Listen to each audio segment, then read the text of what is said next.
ouvrir nos Bibles dans Ésaïe 57. On va prendre deux passages.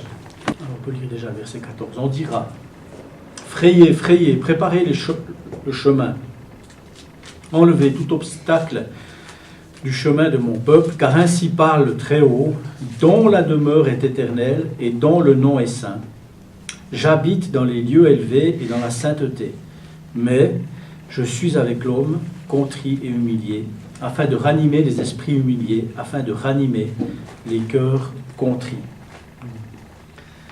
Alors, on va prier. Seigneur, merci pour ta parole et merci de parler encore à chacun d'entre nous, Seigneur. Merci. Amen.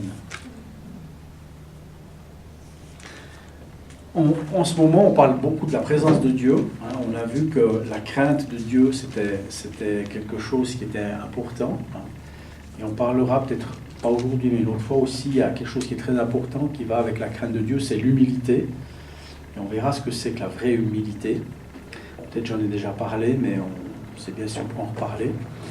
Et ce que j'aimerais parler ici, c'est un peu ce qui a été dit tout à l'heure, c'est vous avez remercié l'Église, le corps de Christ, le temple, et on va parler de ça un petit peu, du temple, le temple de Dieu, du temple du Saint-Esprit que nous sommes. Donc, avant juste comme introduction, il faut savoir que Dieu, de tout temps, donc il a créé les hommes. Alors, il y en a des qui pensent que Dieu a créé les hommes, puis qu'après, il s'en fiche. Il laisse l'homme se débrouiller, et donc il dit c'est pour ça qu'il y a des guerres, des choses, etc. Mais ce n'est pas du tout comme ça. Le cœur de Dieu, c'est d'être avec ses créatures. D'accord ? Nous sommes les créatures de Dieu, et le cœur de notre Papa du ciel, c'est qu'il veut habiter avec nous. D'accord ? Il veut avoir communion avec nous. On le voit déjà au Jardin d'Éden. Qu'est-ce qui se passe ? Tous les soirs, Dieu venait parler avec Adam et Ève. D'accord ? Il y avait une relation. Quand ils ont péché, Dieu vient toujours. On a vu, et d'ailleurs c'est juste intéressant, il ne vient pas gronder Adam et Ève, il vient juste dire hey, « vous êtes où ?» alors qu'il sait très bien où ils sont. Pourquoi est-ce que tu te caches ? Donc ça c'est le cœur de notre Papa. Si vous voulez, Dieu va tout faire pour avoir cette relation. Il va protéger quelque part cette relation. Il va amener cette relation. Dieu veut, d'ailleurs il est trinitaire, Dieu, Père, Fils, Saint-Esprit, ça veut dire qu'il est tout le temps en communion, Dieu. C'est l'essence même, Dieu est social, si je puis dire. Et donc, il va toujours tout faire pour pouvoir habiter avec nous. D'ailleurs, après Adam et Ève, il s'est fait un peuple, d'accord ? Et il a habité au milieu de ce peuple. C'est le tabernacle, on a fait d'abord le tabernacle avec Moïse, puis après, une fois que le peuple était bien installé en Israël, on a fait le temple, et Dieu est venu habiter dans le temple. Puis après, Jésus-Christ est mort sur la croix pour les croyants, et c'est nous qui sommes devenus le temple du Saint-Esprit. On voit ça en 1 Corinthiens 3,16. Ne savez-vous pas que vous êtes le temple de Dieu et que l'Esprit de Dieu habite en vous ? Et si quelqu'un détruit le temple de Dieu, Dieu le détruira, car le temple de Dieu est saint et c'est ce que vous êtes. Vous voyez, ça résume ce que je viens de dire. On est le temple du Dieu Tout-Puissant, mais si quelqu'un veut détruire ce temple, Dieu va s'en occuper. D'accord ? Si quelqu'un, bien sûr, ça parle que quelqu'un qui va contre les chrétiens, par exemple, quelqu'un qui fait du mal aux chrétiens ou qui cherche à détruire ce temple, bien Dieu va s'en occuper. Donc, vous voyez que Dieu prend soin de son temple. Dieu prend soin de son habitation. D'accord ? C'est parce que Dieu veut habiter. Et c'est pour ça qu'il nous a donné aussi le Saint-Esprit. C'est pour ça qu'il est en nous. C'est pour ça qu'il nous a donné une nouvelle nature. Enfin, toutes ces choses-là. Donc ça, c'est très important à comprendre. La première chose qu'on doit comprendre, c'est que Dieu veut habiter avec nous. Dieu veut être avec nous. Dieu veut avoir une relation avec nous. Et il va tout faire. D'ailleurs, il a tellement tout fait, c'est pour ça qu'il a donné Jésus-Christ. C'est pour avoir une relation avec nous. C'est parce que pour Dieu, c'est très important d'avoir cette relation avec nous. C'est même pas le mot important, c'est trop faible. J'ai envie de dire c'est vital, même si Dieu ne peut pas mourir, mais Pour Dieu, c'est son essence même. Il veut être avec ses créatures. Et ça, il faut qu'on le comprenne. Il faut qu'on le comprenne déjà pour une chose, c'est que Dieu ne va pas nous détruire, puisqu'il protège cette relation. Dieu va tout faire pour avoir cette relation en nous. On l'a déjà expliqué, c'est pour ça que des fois, il peut même nous arriver des drôles d'aventures, parce que Dieu est jaloux, Dieu veut avoir une relation avec nous. Tout ce que Dieu fait, je crois que c'est la semaine passée qu'on a parlé, Dieu veut nous amener dans des situations, oui, on l'a dit la semaine passée, qu'il nous donne parfois ce qu'on demande, alors qu'il sait très bien que c'est mauvais, mais dans le but toujours que nos cœurs reviennent à lui. D'accord ? Il faut vraiment comprendre ça. Parce que souvent, on s'éloigne de Dieu et puis on dit « Oh ben Dieu, il n'en a rien à faire de moi, etc. » Non. Le cœur de Dieu, c'est nous. Et il fait tout pour ça. Et ça, c'est juste extraordinaire. Et donc, l'ultime sacrifice qu'il a fait, il est mort lui-même pour nos péchés. Donc voilà. Donc, premièrement, ce temple, cette idée du temple, ça vient de Dieu, Exode 25:8, parce que Dieu fait toujours le premier point. Il est dit aussi en Éphésiens que Dieu nous a élus avant la fondation du monde. Et ça, c'est juste extraordinaire. C'est que avant, ça c'est assez compliqué à comprendre parce que notre esprit est trop petit, mais si vous voulez, avant même la création du monde, avant la fondation du monde, Dieu savait, Dieu nous connaissait déjà. Là, c'est un truc qui nous fait un peu... Mais Dieu savait qu'un jour on allait répondre à son appel, puis qu'on allait faire partir du temple de Dieu. Dieu savait. Et ça, c'est juste extraordinaire. Et donc, Dieu a un plan. Dieu sait où il va. Dieu sait ce qu'il fait. Et ça vient de lui. L'Église ne peut pas être une invention humaine. Si l'Église est une invention humaine, je connais des gens, je vous ai déjà parlé, je crois c'est en Angleterre, des gens se réunissent le dimanche, ils chantent, il y a quelqu'un qui parle devant eux, il y a même des gens qui racontent des histoires de leur vie, mais ils ne croient pas du tout en Dieu. D'accord ? Ils imitent les chrétiens, mais ils ne croient pas du tout en Dieu. Donc, voilà. Bon, bref. Mais donc, Dieu avait cette idée, l'Église, son peuple, parce qu'on a un avenir. L'avenir, c'est qu'un jour, on va régner avec lui. L'avenir, c'est qu'un jour, on sera dans l'éternité, tout le temps avec lui. Ça, c'est extraordinaire. Vous voyez, Dieu a toujours un but. Ensuite, ce fondement a été posé par Dieu. C'est pour ça qu'il est dit en Corinthiens 16, 17, on vient de le lire, « Si quelqu'un détruit le temple de Dieu, Dieu le détruira, car le temple de Dieu est saint, et c'est ce que vous êtes. » Donc, c'est le fondement a été posé par Dieu. La place et la pierre ont été choisis par lui, et c'est Jésus-Christ, ça parle de Jésus-Christ. C'est Dieu qui a choisi ce plan-là. Il aurait pu faire autrement. Je ne sais pas, il aurait pu imaginer autre chose, mais il a décidé. Ça, c'est pour ça que des fois les autres religions, c'est Jésus-Christ qui pose toujours problème, parce que c'est la fondation. Si vous enlevez Jésus-Christ, on croit tous en Dieu. Les musulmans croient en Dieu, les témoins de Jéhovah croient en Dieu, enfin plein de gens croient en Dieu finalement. Mais beaucoup n'ont pas le fondement, et le fondement c'est Jésus-Christ. Et c'est toujours ça le problème, c'est le fondement. C'est sur quoi tu bâtis. Et en fait, tant qu'on ne parle pas de Jésus-Christ, ça va. Pas avec les témoins de Jéhovah, vous pouvez parler de Dieu, quoique. Mais dès que vous parlez de Jésus-Christ, c'est fini. Les Mormons, pareil. Enfin, voilà, les gens passent, c'est des meilleurs. Donc, le fondement, c'est posé par Dieu lui-même. C'est Dieu qui a décidé. Des fois, on peut nous reprocher beaucoup de choses à nous chrétiens, mais c'est pas nous. C'est pas nous qu'on a choisi que Jésus-Christ meure sur une croix. Nous, on annonce ce que Dieu a voulu, tout simplement. On est les émissaires. On est les gens qui parlons. Moi, je ne sais pas si quand je reçois une lettre, une grosse facture ou une mauvaise nouvelle, je ne cours pas après le facteur pour l'engueuler. Je dis, c'est pas possible, mais c'est quoi ce boulot, facteur? Tu m'amènes une facture, mettez n'importe quoi, hein, bien mauvais. Vous voyez, on ne fait pas ça, d'accord? On n'aurait pas l'idée. Hein. Ben, nous, en tant que chrétiens, on ne parle pas de nous-mêmes, on parle de Dieu. Mais par contre, c'est nous qu'on ramasse quand même. Hein, c'est ça la différence. Mais les gens ne comprennent pas notre témoignage. Mais nous, on témoigne de ce que Dieu a fait. Voilà, après tu fais ce que tu veux.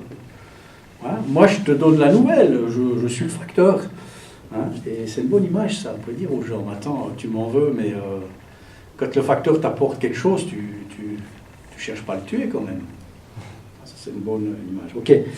Donc, ensuite, le matériel brut était impropre à la construction.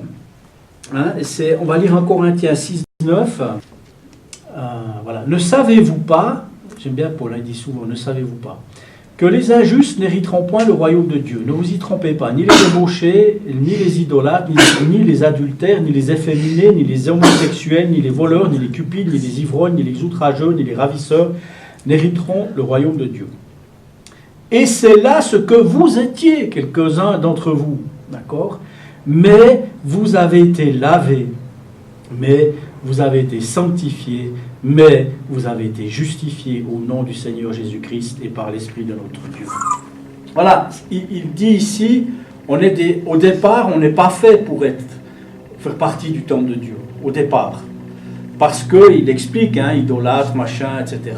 Voilà, on était sans Dieu. Et donc, il est en train de nous dire ici que voilà ce qu'on était, et donc on ne peut pas faire partie.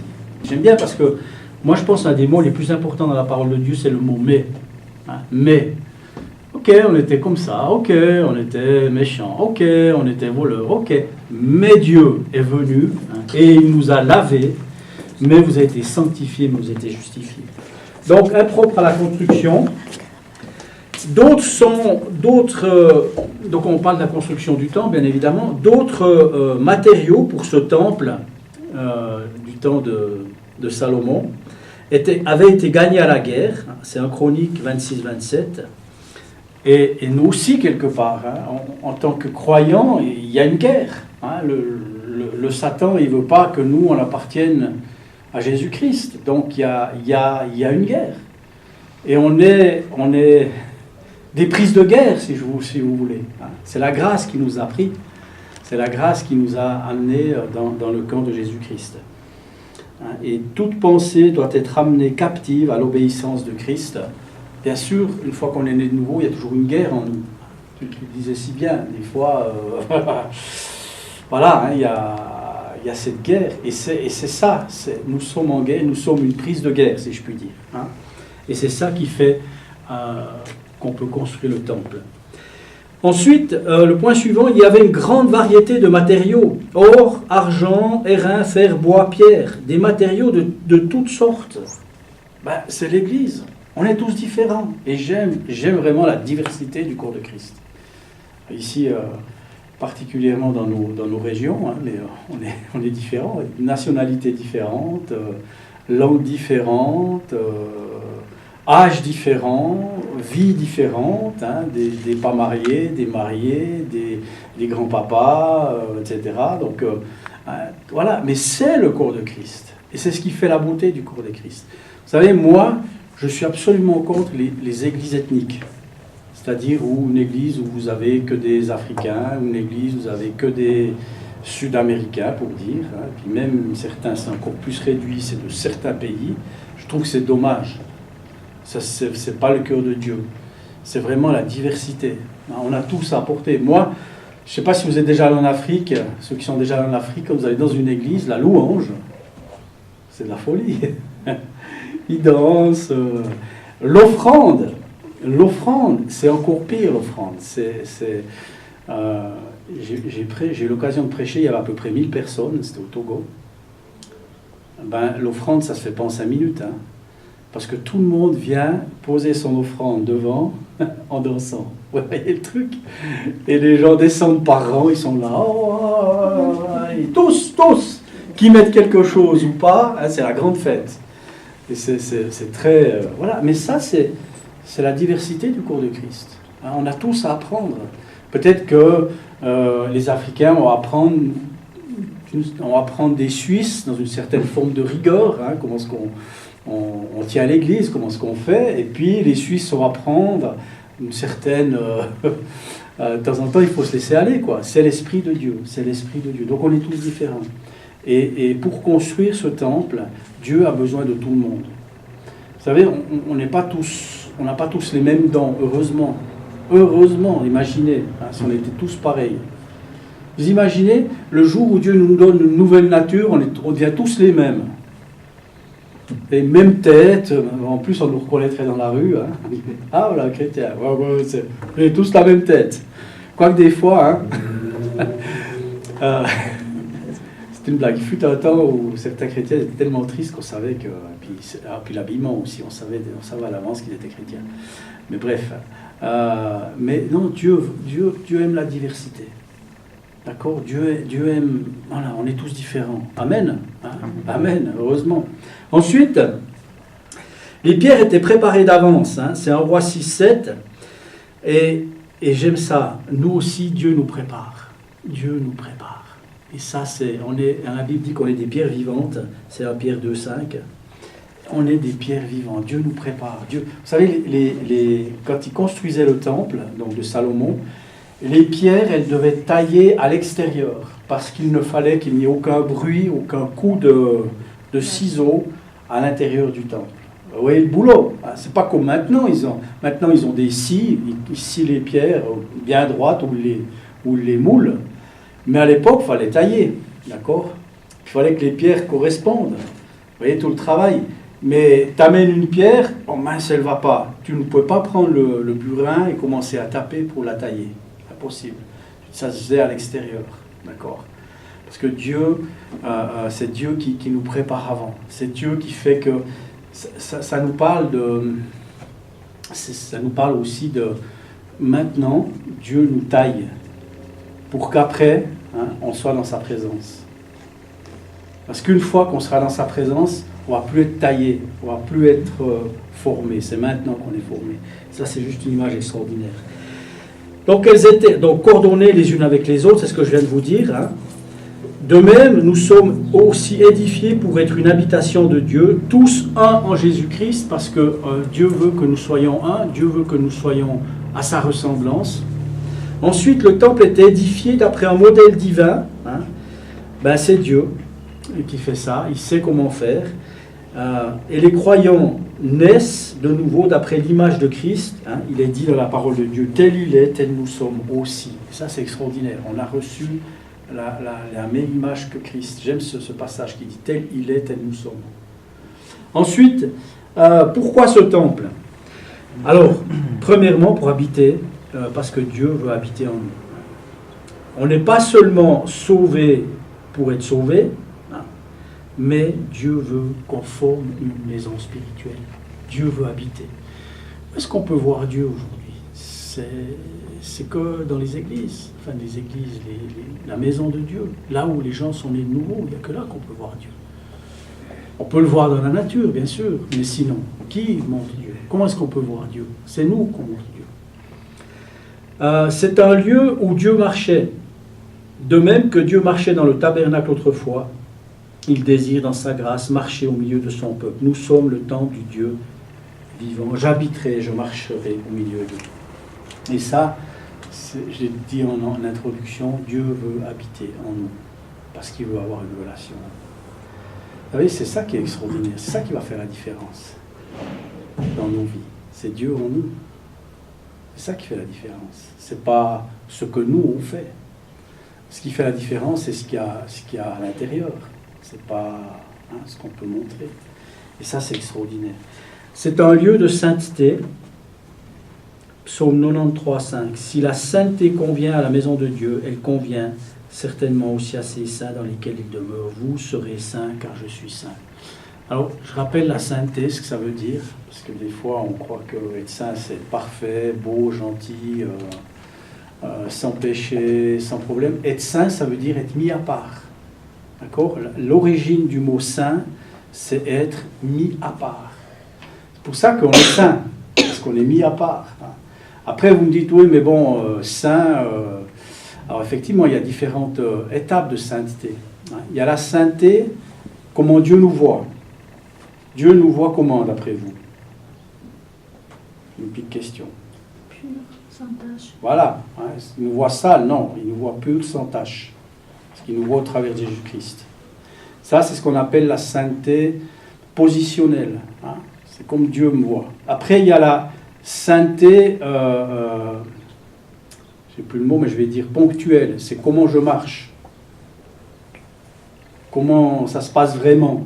Là, je suis en chemin, je suis en marche, je suis en train de changer, je suis en train de m'améliorer. Et puis, il y a la sainteté ultime. C'est comment on sera avec lui. Vous voyez la différence? Donc, Dieu nous voit pur, sans tache. La réalité, c'est que, attends, j'ai des taches, mais ça, c'est la réalité. On n'est pas là pour se mentir. Et puis, la finalité, c'est que je serai saint. Et donc, nous, ce qui nous concerne, c'est ce chemin. Et on grandit dans la sainteté. C'est pour ça qu'il ne faut pas, on ne peut pas se comparer. C'est pour ça qu'il ne faut pas s'énerver. C'est pour ça qu'il ne faut pas s'inquiéter. C'est pour ça que, Sabrina, tu disais que tu as commencé un nouveau travail, et qu'il y avait une nouvelle gérante, il faut bien qu'elle apprenne. Elle ne peut pas être parfaite du premier jour. Donc, il y a une étape. D'accord? La sainteté, c'est ça. Et c'est aussi faire confiance à Dieu. Et c'est pas toujours s'inquiéter. C'est pas toujours regarder où on en est, etc., etc. C'est un lieu de paix. C'est dans ce lieu que je donnerai la paix. C'est AG 2.9. La paix, mes amis, elle est ici. On a chanté tout à l'heure la paix. Mercredi soir, ma mère a parlé de la paix. La paix de Dieu. Wow, ça, c'est un truc. Avoir la paix aujourd'hui dans notre monde, c'est quand même quelque chose. Vraiment. Vous connaissez beaucoup de gens en paix, vous? Déjà avec eux-mêmes, puis avec le monde, puis avec les... etc., etc. Donc c'est assez particulier. La paix de Dieu.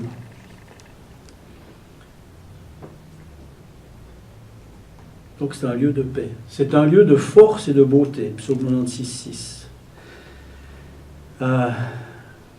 Et ça parle de l'homme intérieur, mes amis. On est beau à l'intérieur, comme disait Natacha. On est pur, on est sans tache. Et ça, c'est extraordinaire. Et ça, c'est ce que Dieu fait en nous. C'est son travail en nous. Parce que nous sommes son temple. Je n'ai jamais pu être dans le temple. On imagine comment était le temple du temps de Salomon. Mais ça devait être un truc extraordinaire. Il y avait de l'or, il y avait des... Voilà. Qui a déjà vu une représentation du temple? Qui est déjà allé dedans, une représentation du temple? Alors, le tabernacle, il l'avait fait il y a longtemps. Ils étaient venus à la maison de la Bible. Ils avaient fait pendant une année, ils avaient fait le tabernacle, comment il était vraiment. C'est intéressant de voir comment c'était. Aux États-Unis, il y a un endroit tout près de Baltimore, quand on va à la conférence, il y a un temple, on peut aller dedans. Le tabernacle, pas le temple de Salomon. Mais c'était quelque chose d'extraordinaire. C'est quelque chose d'extraordinaire. Et nous sommes extraordinaires à l'intérieur. Et la Bible dit que même si notre intérieur, même si notre extérieur se détruit, notre intérieur, lui, il grandit, il change. Et ça, c'est ce que Dieu dit. C'est donc le lieu où la gloire de Dieu est révélée. Je remplirai de gloire cette maison.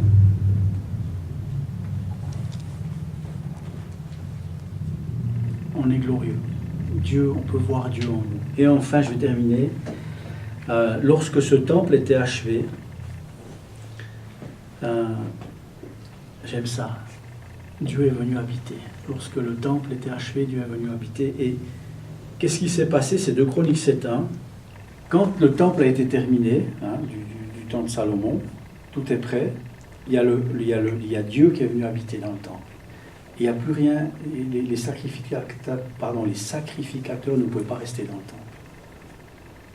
Tellement la présence de Dieu était forte. Mais c'est exactement ce qui se passe dans nos vies. Quand on a la présence de Dieu dans nos vies, tout le mal, tout ce qu'on fait faux, etc., c'est ça qui nous fait changer. C'est plus on laisse Dieu agir dans notre vie, plus on laisse Dieu entrer dans notre vie, et moins on est dans ce monde, si je puis dire. Comprenez l'image, c'est je laisse Dieu grandir en moi et forcément il n'y a pas de la place pour tout le monde. Hein, moi diminue, hein, il faut que je diminue afin qu'il grandisse. Et ça c'est l'œuvre de Dieu. Et ça c'est la présence de Dieu. Et là nous devons laisser Dieu. Seigneur, fais ce que tu veux. Alors moi j'ai dit ça des dizaines de fois à Dieu. Je suis sûr même des centaines de fois. Seigneur, fais ce que tu veux de moi. Hein. Puis après, on reprend un peu nos esprits pour dire, ouais, mais pas dans ce domaine. Voilà, attends. Hein, parce qu'on est, voilà. Mais Dieu dit, ouais, mais tu m'as dit ça, donc moi je vais travailler. Hein, et c'est Dieu qui le fait. Et donc, sa présence, et bien sûr, sa présence transforme. Hein. Il devint une maison spirituelle dès qu'il fut rempli par le Seigneur l'Esprit, Saint Pierre 2,5. Et Dieu sanctifie ce temple, c'est Psaume 93,5. L'Éternel s'est choisi un homme pieux. Ne savez-vous pas que vous êtes le temple du Dieu vivant? Voilà, je vais arrêter là, mais juste vous encourager à considérer que on n'est pas rien. Le temple en Israël, je pense qu'il y a des gens qui devaient venir de très très loin pour le visiter. Et tout le monde ne pouvait pas aller dedans d'ailleurs, mais les gens devaient venir de très très loin. Ça devait être un truc assez extraordinaire.